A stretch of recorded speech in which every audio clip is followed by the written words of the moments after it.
Good afternoon, everyone, and welcome to today's Exploring by the Seat of Your Pants Hangout. My name is Joe Grabowski, and I will be your host for today. Really excited about the month of February. Every February, we host exclusively amazing women in the fields of science, exploration, adventure, and conservation, and highlight some of the really awesome work that they're doing all over the world. So carrying on with that, I'm really excited to introduce Dr. Abigail Fraeman. She's a planetary scientist at NASA's Jet Propulsion Laboratory in Pasadena, California. She studies rocky bodies across our solar system using orbiting satellites and planetary rovers. She's a member of the Curiosity Mars Rover and Mars Reconnaissance Orbiter science teams, and is also the deputy project scientist at the Opportunity Mars Rover. And then I was looking at her Twitter profile today, and it also mentioned something about being a Muppet aficionado. So maybe we have time to dive a little deeper into that. I don't know. But Abby, it's so great to have you joining us live today. We're really excited to learn more about what you do. And of course, we have great classrooms from across North America who are excited to ask some questions. Awesome. Well, thank you so much for hosting me. And I'm so excited to get a chance to talk to you all. I love talking to people about what I get to do. So this is one of my favorite things that I get to do ever. I'll go ahead and share my screen because I have some pictures I want to show you guys. Let's do my entire screen. And so I'll have these up while I talk for about 20 minutes and then hopefully get some questions from you all. So can you all see my slides? We are full screen and good to go. Fantastic. All right. So as I was introduced by Joe, my name is Abby. I'm a scientist here at NASA's Jet Propulsion Laboratory.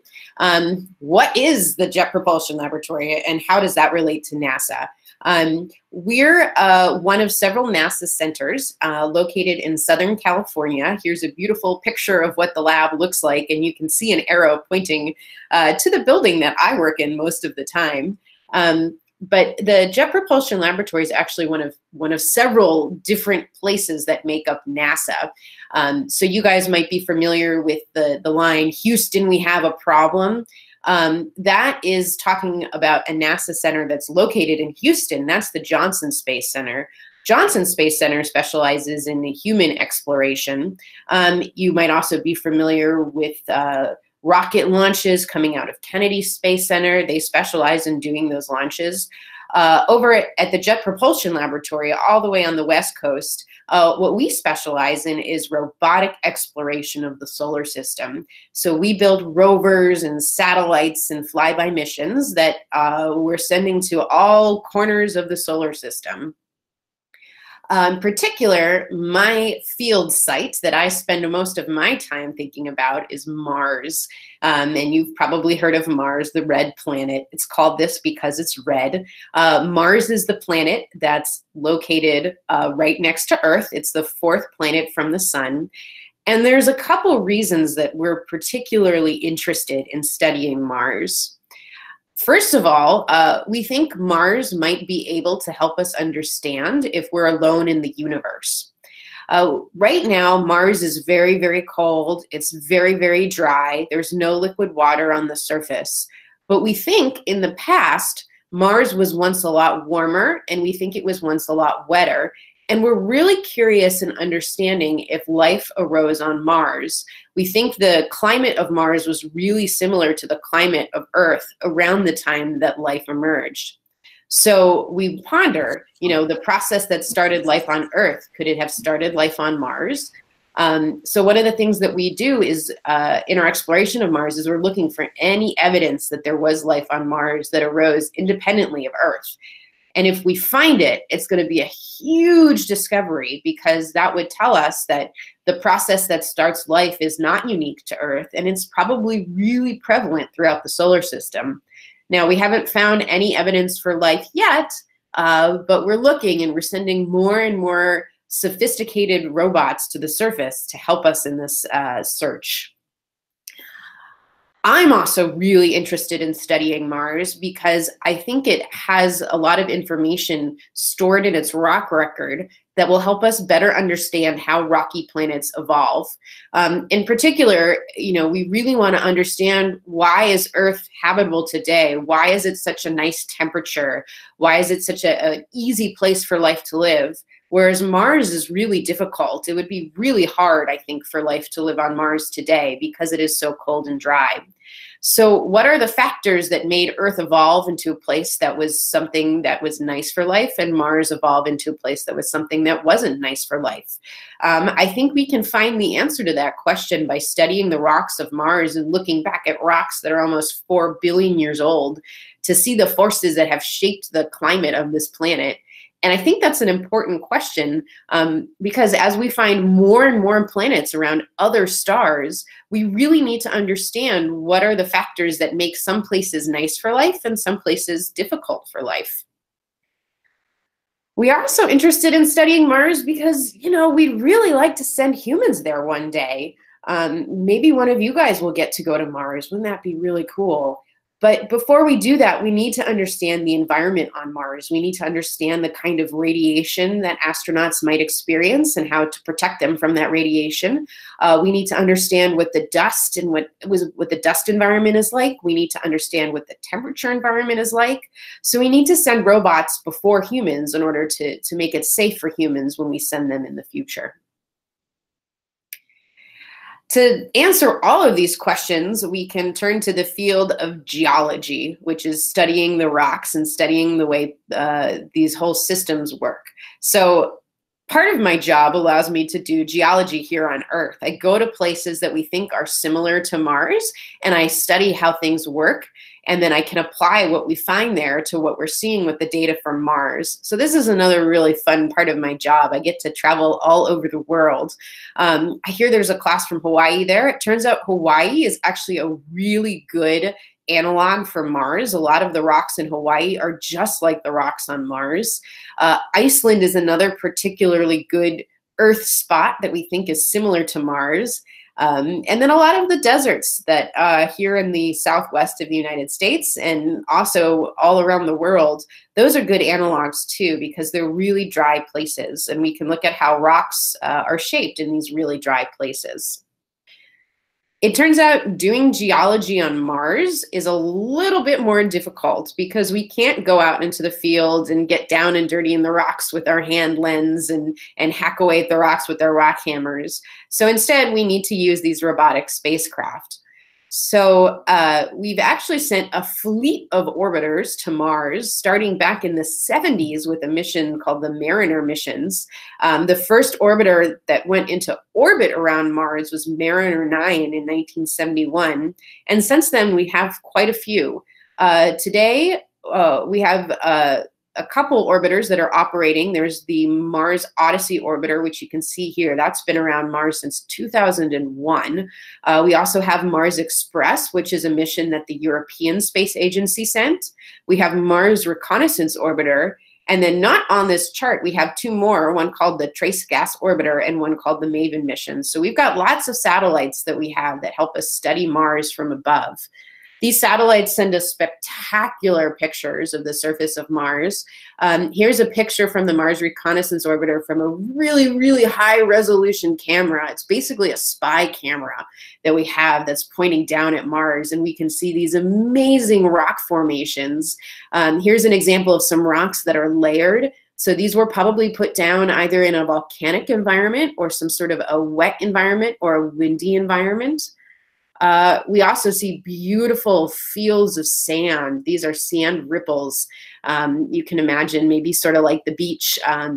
You know, they're just really, really awesome and I think really pretty. They also show us really cool areas of the planet that we think are good indicators for what the climate was like in the past. So this is a site called Jezero Crater. And what we see is a channel kind of leading into the rim of a crater. It's hard to see. The crater is really big. It goes all the way around. But this area that's really brightly colored, this is actually a delta. And we can also use the orbiters to look at the composition of the rocks. So the different colors here actually tell you what kind of rocks are down here. What we find is associated with these delta are these rocks that are called clays and that are called carbonates. And both of these form in liquid water.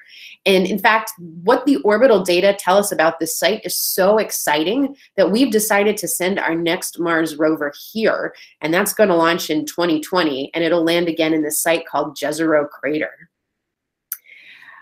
We also do geology on Mars with rovers. So here's a picture of a rover that we sent back in 2004, so a long time ago. We actually sent a pair of them. They were identical, and they were called Spirit and Opportunity.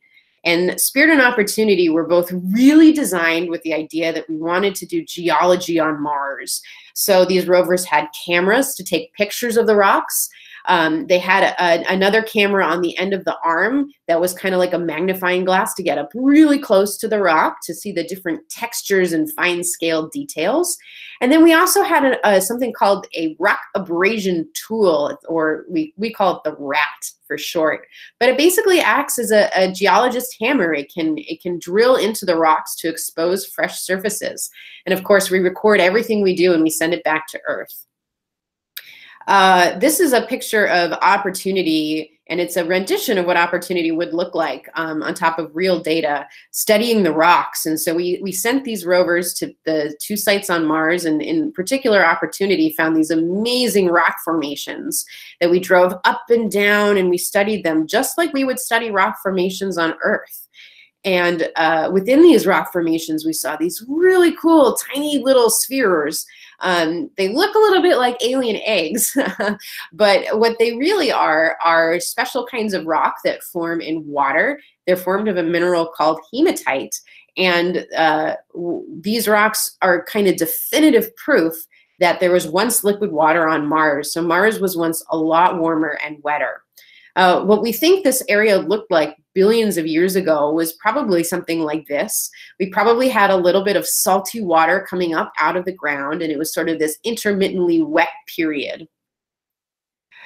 Opportunity's been going a really long time. So Spirit stopped functioning in a couple years ago, but Opportunity, we've been operating since 2004, so that's over 15 years. But we had a bit of a problem last June when we had a big dust storm kick up. Mars, every couple years, has these kind of dust storms that encircle the entire planet. And what happened was this dust storm encircled the entire planet, and it blocked out the sun, and we weren't able to recharge the batteries on the rover, its solar panels. So this is a picture showing how dark the sun was. We think it was like all the way over on the right here. At that point, we lost contact with the rover, and we haven't heard from Opportunity since. We've been trying to reestablish communication with the rover.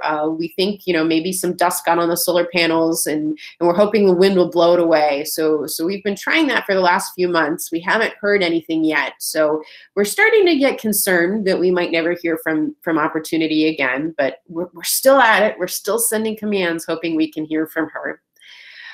But this rover is a really special rover to me in particular. The images that Opportunity sent down when she first landed back in 2004 were the images that inspired me to become a planetary scientist. This was the picture that we first saw from Opportunity, and it was so awesome.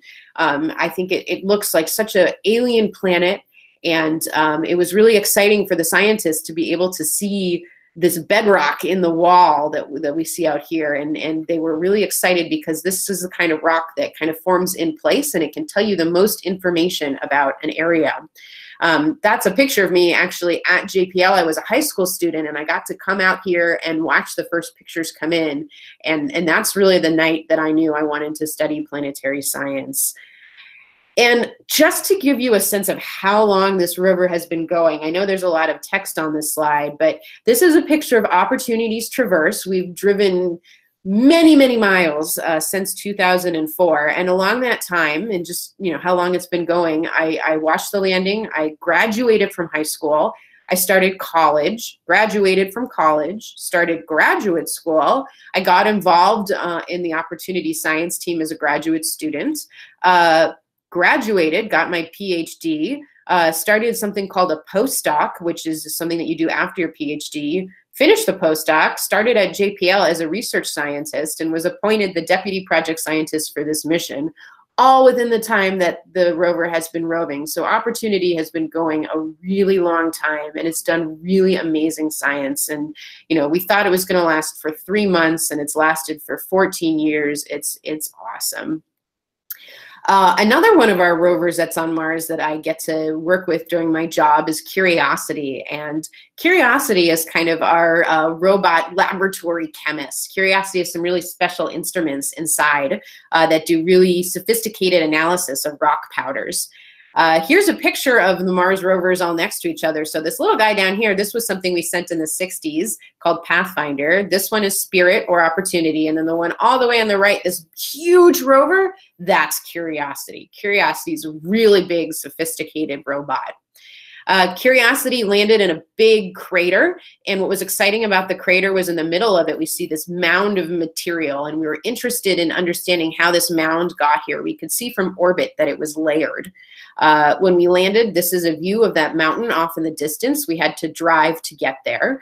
But along the way, we saw these rocks on the ground that had these tiny little pebbles in them.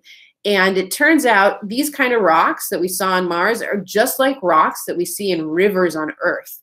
And so immediately after landing, we could tell that there had been a river that had been cutting across the floor of this crater.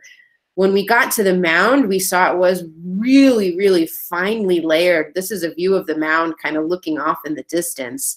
And we got up really close to the rocks. We saw the layers were even finer than we had imagined. And all of this told us that the mound itself probably formed when there was a big lake that was here, probably about 3 billion years ago. So we found evidence that there was a river coming into the crater and a big lake in the middle of the crater. We've also found, most exciting, I think, are organic molecules within the rocks that were laid down in the lake.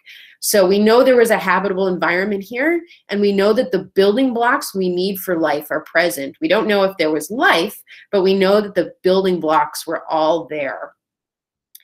This is a picture that Curiosity just sent down this morning. And right now we're driving through a really neat area where we see from orbit it looks really distinct. So we're trying to understand why and what the environment is. And we were doing some analyses on the ground. Here's a picture looking down at our arm. So this is what we're up to today. And in fact, you can explore along with Curiosity in real time.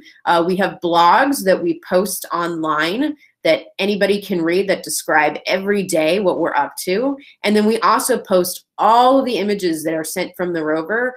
As soon as we get them here at JPL, we post them online so anybody in the world can see what we're seeing as we explore Mars. All right, so that is what I have for you guys. I'll go ahead and end my screen sharing. All right, you're back. I'm back. Very cool, Abby. Thank you so much for sharing that with us. It's incredible to think not only can we send things to places so far away, but then we can actually do real science and geology and get results back. It's really cool. You have a pretty awesome job. You're pretty lucky. I think so. All right, very cool. Well, quick reminder to any classrooms who are tuning in on YouTube, there's a chat sidebar on the right. You're more than welcome to let us know where you're viewing from and send us in a question or two. But for now, let's start meeting some of our live classrooms. So let's start off. Let's go to Mrs. Gill's class. There's some grade 5-6 students not too far from me in Cambridge, Ontario. Let's get their microphone turned on. Who's number one? Yeah, okay, go ahead. Cambridge. Okay, quick. Okay. Hello. Hi. Hi. What are some of your great successes and fails, and how did you learn from them? Oh, that's a really good question. So let's see. Great successes. I'll say one of the things that I'm really proud of with the Curiosity rover, I, as a graduate student, saw something really interesting from the orbital data. And nobody had seen that before. So I got to write a paper about that. And then I helped lead the campaign with Curiosity when we actually got to that feature. So that was really exciting. And we found what the orbital data I thought had predicted we would find. So that was great. Failures is a really good question. I think one of the hard things about being a scientist is sometimes you have to convince people to fund the projects that you really want to fund. You have to write proposals and things like that. And I've written a fair number of proposals about science and experiments that I want to do that, you know, people said sounded interesting, but there just wasn't enough money to fund them and it didn't make the cut. So I would say a lot of rejected proposals is probably a failure that is on my mind a lot. You know, I go past that because I'm still excited about what I get to do, and I feel so lucky to get to do it. And if I think it's a really good idea, I'll keep pushing and seeing if other people are going to be interested in funding that kind of work. All right, great question, and a really good point that, you know, failure is natural. It happens, and you learn from your mistakes or missed opportunities, and you just work harder the next time. So I think that's really good advice for classrooms. Let's see. Let's take a trip to Hawaii this time. We're going to go to Mrs. Matsuda's group, some grade 4 or 5s hanging out with us. Let's get their microphone turned on. Oops. There we go. How's it going?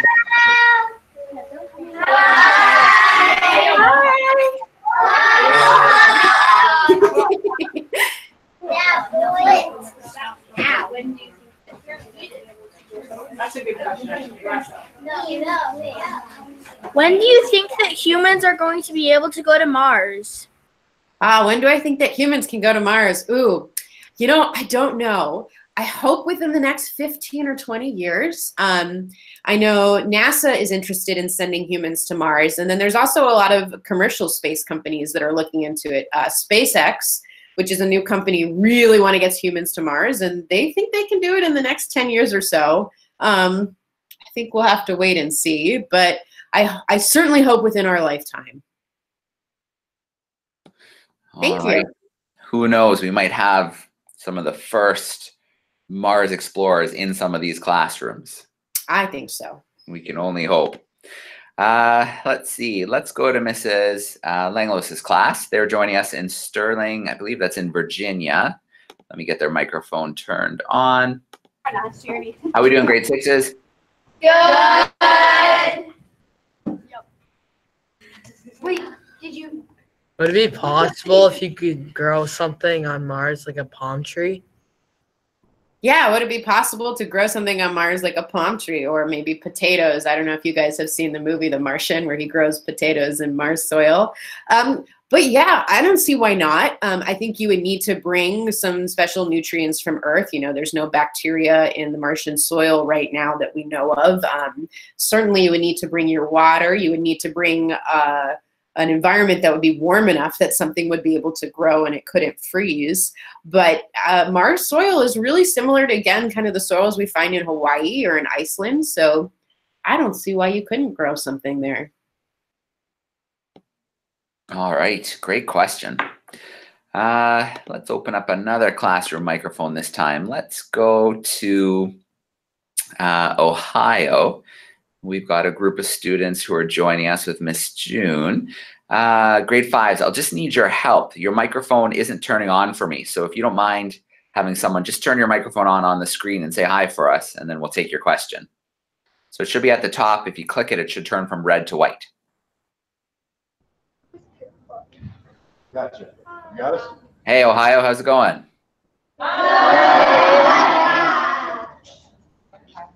What's your favorite part of your job? Oh, what's my favorite part of my job? Oh, so many things. Honestly, I really like talking to people like you guys because it reminds me how much fun I get to have. I will say helping drive the rovers on Mars is pretty fun. So one of the things that I do as a member of the science team is I actually get to sit next to the engineers who are physically driving the rovers, and I get to tell them where to go. I get to backseat drive the rover, and I really like doing that. I think that's a lot of fun. Yeah, and I like looking at the pictures. You know, as soon as they come down, some days I'll just open them up and just stare at them and get lost in them. I think that's a lot of fun too.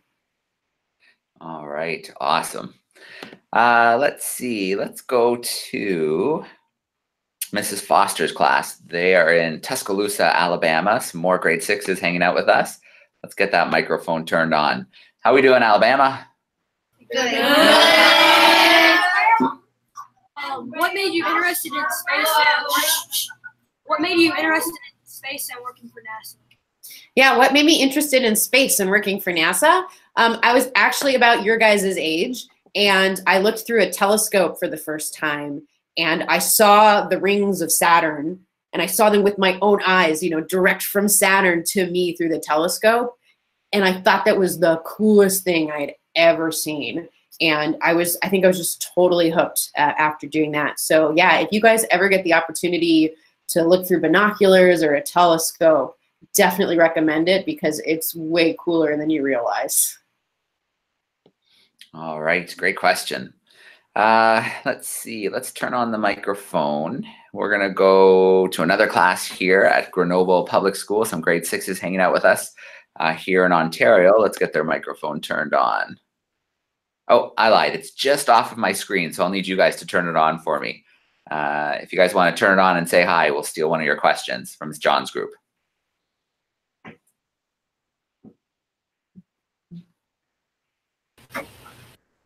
I hear some sound. How's it going, grade 6s? Oh, we had it for a second.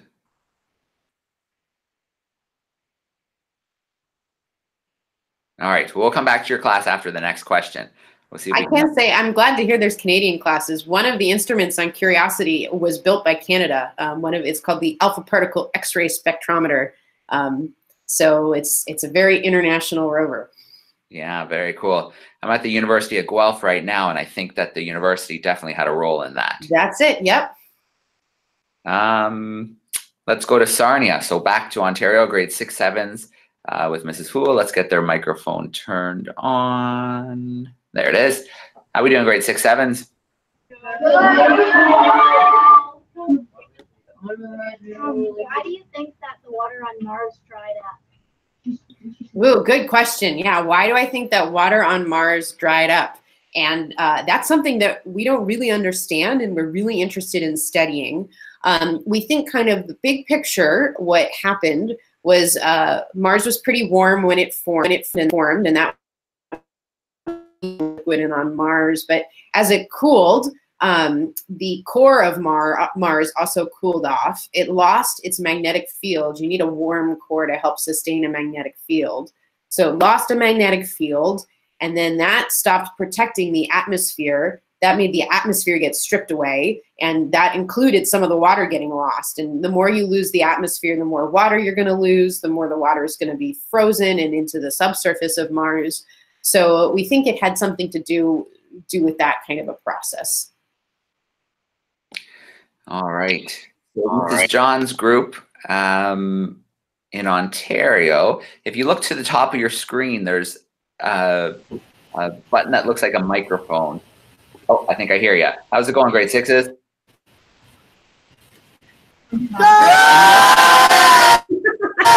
we go. We got it on. And where did it go? Or if there's life on Mars, or like, is there life on Mars? Okay. Yeah, so you're asking, is there life on Mars? I think it was a two-parter. Do you think there's life on Mars, and then where would it have gone? I think is what he's wondering. Yes. Yeah, that's a great question. So is there life on Mars? We don't know. We think maybe, but we've never found any evidence for it. So right now, no that we know of. But where did it go is a great question. And what we think, if there is still life on Mars, it's probably living underground. Because we think that's kind of the area where the environment would have been more hospitable to life. So, you know, if there is still life on Mars, we think it probably lives in the subsurface of Mars. So that would be a good place to look if you're interested in finding current life on Mars. All right. And I think it's really cool is that there's a lot of scientists who study things on Earth called extremophiles. So especially bacteria that can live in crazy environments, crazy hot, crazy cold, different oxygen levels. So I think that's another area you could look at is studying extremophiles on Earth to then think about where what life could be like on planets like Mars. So that's pretty neat. Absolutely. Okay, well, let's swing through some of our classrooms again for a follow-up. So Mrs. Gill's class, your microphone is on again. Tessa, you're up. Okay. My question is what is the most interesting thing you've discovered or experienced in your job? Ooh, what's the most interesting thing I've discovered or experienced in my job? Yeah, I think, you know, one of the things, I think the most interesting thing is that I've learned to always be surprised. Mars is always throwing surprises at us, and a lot of the things we think we know and we get there with the rover, it turns out to be different and new and exciting. So, you know, it happens really frequently that we'll look at a rock and we'll find an answer that's completely unexpected, and that's happened so many times. One of the cool things that I think Opportunity found as we were kind of driving along, we kicked up a rock with our wheel and turned it over, and on the inside of the rock that we couldn't see when it was just sitting on the surface, it was like this really dark purple color, and it turned out that the mineral that caused the dark purple color was a manganese oxide, which is a really unusual thing to find. And it told us that the water that was flowing through there that formed it probably had a lot of oxygen in it, and that was a really interesting and unexpected thing. Mars doesn't have a lot of oxygen today. You know, another interesting thing that we just found with Curiosity, we drilled a rock and we found some minerals that we weren't expecting to be there that form in kind of different conditions than we've been seeing. And so that was a really exciting discovery. And we're still kind of scratching our heads trying to figure out how that all pieces together. So I'd say it's kind of a continual finding things that are new and exciting, and it's never quite what you think it's going to be. All right, let's turn the microphone back on in Mrs. Langlois's class, and you guys can go ahead with the question.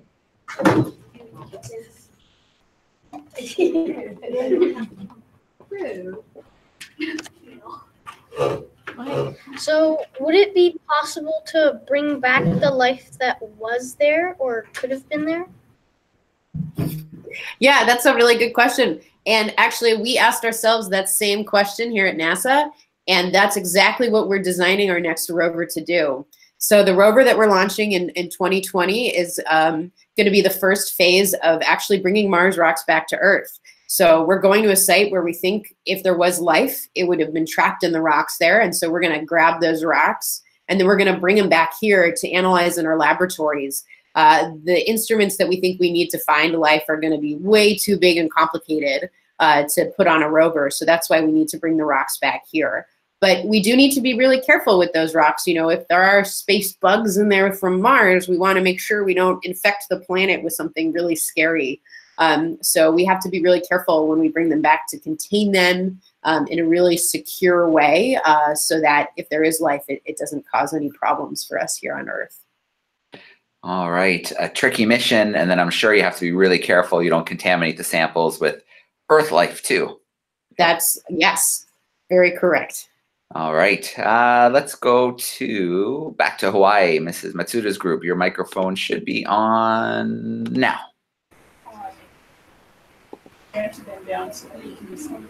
How do they design robots for specific purposes? Yeah, how do they design robots? Turns out it's really hard, but there's some really smart engineers here who know what they're doing. So how it usually works is actually the scientists and the engineers work together. And the scientists say, hey, here's a question I really want to answer, and I think this is what you'd have to do to answer it. And the engineers come back and say, okay, well, here's what we can design that we think can answer it. We can't do exactly. And then the scientists can say, oh, that's great, or oh, we need to fix that.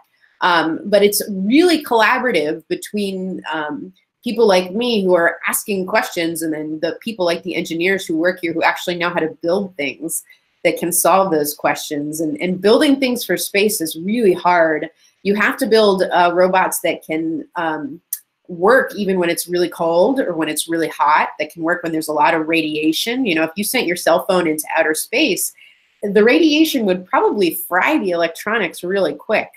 And what makes it even harder is once we send things into space, we usually can't go up there to fix them if something breaks. So, you know, if the rover loses a wheel, we can't call AAA to come and put it back on. So you have to be really careful when you build them that they can survive in these environments, and that if something breaks, there's enough backup parts available that you can still operate even without the part that broke.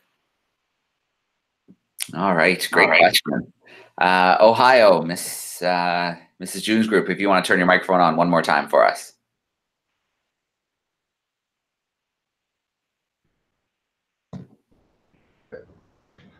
What were the purposes for the names of the rovers? Oh, what were the purposes of the names of the rovers? Yeah, the names are great. So all of the rovers are actually named by people, kids, students who are about your age. For at least the NASA rovers, NASA's run a contest, and people have written in and they wrote essays about what they wanted. So, you know, Spirit and Opportunity, I think, were chosen as names because the essay about them they thought really embodied what they wanted these missions to be like. And similar for Curiosity, you know, the names all summarize kind of the values we feel we have in exploration. And I think they're going to have a contest for this upcoming rover that's launching in 2020. Right now, it's just known as the 2020 rover, which is kind of a boring name. So I think NASA is going to be looking for suggestions for what to name this next rover as well. All right. Mrs. Foster's class in Alabama, your microphone's on for a follow-up. My question is, are you recognized in public for being a research scientist? Am I recognized in public? Usually no. Usually no, I'm not recognized, but I do really like talking to people in the public and sharing what I get to do with everyone. And, you know, hopefully some of you guys will think it's cool and you'll want to work in the same field that I do and we can be colleagues one day. I think that would be really cool. All right. That's a great question. There should be like trading cards or something for natural scientists out in all the classrooms. All right, Mrs. Houle's class, your microphone is on again in Sarnia. Look this way. Look at the camera. How long does it take to build a rover? Yeah, so how long does it take to build a rover? Well, it depends on how complicated the rover is and how much time you have. We launched to Mars. We can only launch every 2 years just based on the orbit. So sometimes when you're building a rover, if you have a launch window coming up, you got to hurry up and finish to make that launch window, or you're going to have to wait another 2 years before you can launch. But you know, really from the time someone has an idea to do something like this, sketching on a napkin, it can take decades. But once kind of NASA decides we're going to send this mission and we're going to really invest in building it, it's usually on the order of 3 to 4 years. Right, and one more time, Mrs. John's class, if you want to turn your microphone on for us, and we'll steal a question. Actually, I think I can reach it now. Let me try.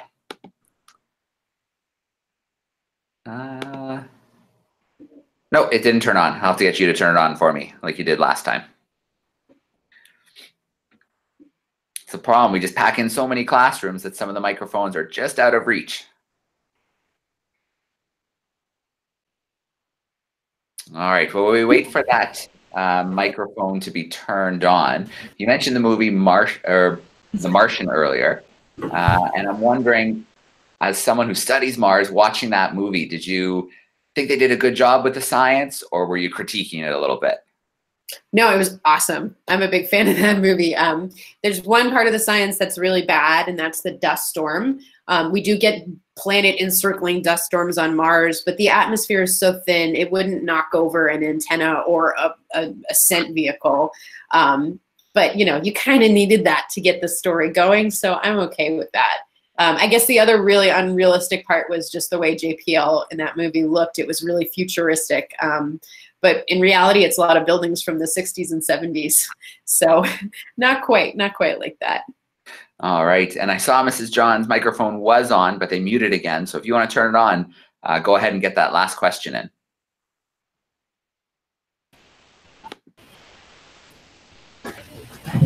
There we go. We're ready.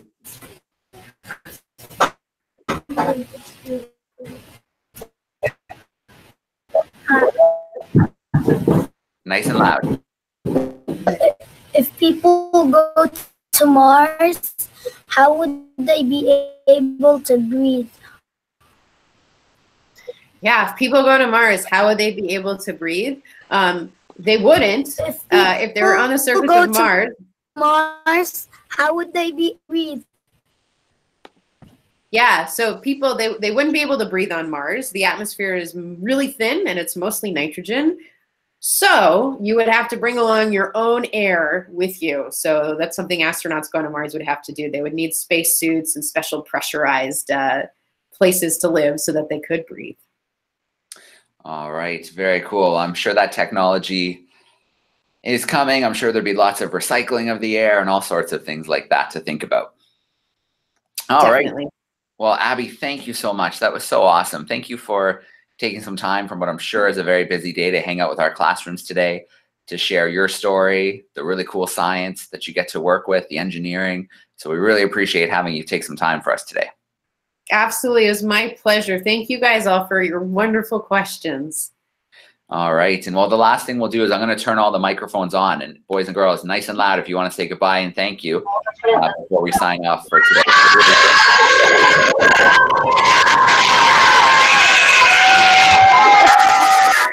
All right. Hopefully we can get better classes in the schools too. But thank you so much, boys and girls. Your questions were awesome, as always. We've got lots more events coming up this month, so we're looking forward to hosting more. And Abby, we will bug you in the future for another one. It's always great to see what's going on. So thank you so much, everyone, and we're signing off for today. Awesome. Thanks, everybody.